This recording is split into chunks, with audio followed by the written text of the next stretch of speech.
сега на репликата. Јас не знам тука кој извлечеше политички поени, колега, затоа што јас зборев многу стручно и се зборев од мојата област. И верував дека вие како човек од уметноста и културата ќе ме разберете, ама сега кога пуштавте вие да вашата реплика беше апсолутно политичка.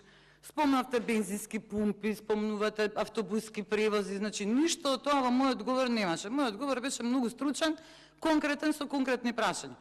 Така да политички поени вие собирате, а немате друго што да правите како да браните неодбранливи закони, па затоа политички одите.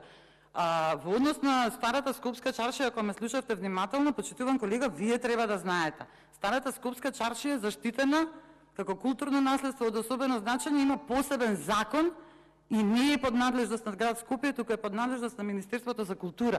Така да ве молам, слушате што зборувам и не ми одговарате политички, одговорете ми стручно, тоа од вас го очекувам. Ви благодарам. Има збор